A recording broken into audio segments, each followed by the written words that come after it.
शब्द का भावार्थ इंद्रिय जो विषय हैं उनकी तरफ से हमारा रुख जो है वो मुड़ जाए। जितेंद्रिय अभी हम विषयी है, विषयासक्त हैं, विषयासक्त न रहते हुए ईश्वर आसक्त हो जाएं।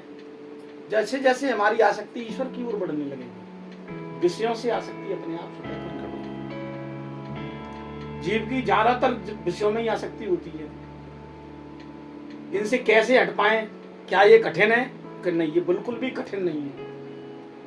विषयों से उठना कठिन नहीं है, बहुत सरल है। विषय से उठने के लिए क्या करना पड़ेगा? कठिन क्यों नहीं है? क्योंकि आप जो हो वो बहुत ऊपर की सत्ता हो, बहुत ऊपर की सत्ता। विषयों से परे इंद्रिय है, ये विषय है, ये विषय है, ये विषय है। इससे ऊपर क्या है? इंद्रिय है ना। बकाया अभी तो ये कुछ भी नहीं है। इंद्रिय से श्रेष्ठ है, इंद्रिय से भी श्रेष्ठ मन है। इसको खाने की प्रेरणा कहां से आ रही है? विचार, मन के अंदर जो विचार आया वो कहां से आया? आया तो आत्मा से था। लेकिन आत्मा क्या ग्रहण करेगी? ये केवल स्थूल तक ही समझ में आएगा आपको। इसका जो आनंद है, इसका जो स्वाद है, उसको मन ग्रहण करेगा। मन के द्वारा वो आत्मा तक पहुंचेगा। मन ने क्या ग्रहण किया? स्वाद की अनुभूति। स्वाद की अनुभूति मन ने ग्रहण करी। इसको खाया किसने? खाया शरीर ने। मुंह ने खाया, मन ने तो नहीं खाया। भाई मन को ये चीज देखनी थी कैसी है, इसका स्वाद कैसा है। मन अनुभूति लेता है हमेशा। ध्यान कहते हैं ना, थाली भगवान के सामने रखी आती है तो भगवान को क्या प्राप्त होता है? इस पे ही रखा है जी। बोले भगवान तो भाव से खाते हैं।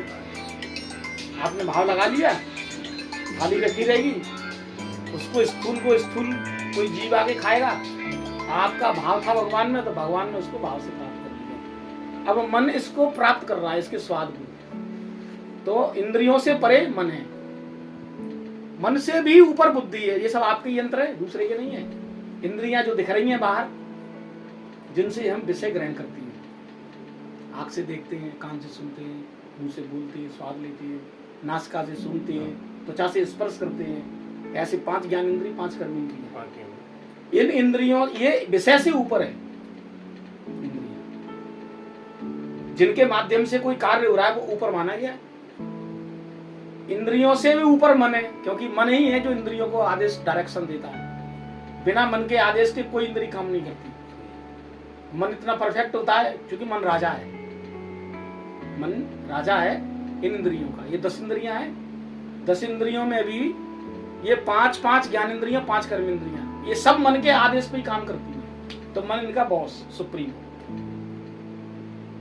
मन का मतलब गणित में 40 किलो का एक मन होता है।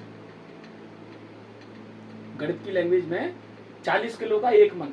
40 किलो का एक मन है ना, 100 किलो का एक मन। और कहते हैं कि मन राजा है इन इंद्रियों का। मन की कमांड में सारी इंद्रियां, मन के अधीन होकर सारी इंद्रियां कार्य कर रही हैं। मन विचार करता है, विचार को मन बुद्धि को देता है, बुद्धि निर्णय देती है करना चाहिए कि नहीं करना चाहिए ये काम। जैसे ये खाना चाहिए कि नहीं खाना चाहिए, इसका निर्णय कौन देगा? बुद्धि देगी। विचार तो मन में आया था, कहाँ खानी है, कैसी खानी है, ये डिसीजन किसने दिया? बुद्धि ने दिया।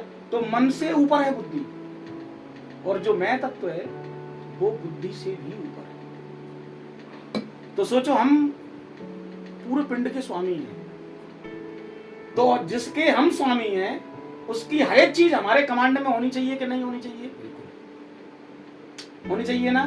फिर हमारी आंख हमारे कमांड में नहीं रहती, हमारी जीभ हमारे कमांड में नहीं रहती, हमारा मन हमारे कमांड में नहीं रहता, कोई इंद्रिय हमारे कमांड में नहीं रहती। क्यों? जबकि मैं सबसे, ये सब मेरे नीचे हैं, मैं सबसे ऊपर। ऐसी दशा हो गई है जैसे बूढ़े घर के मुखिया की होती है,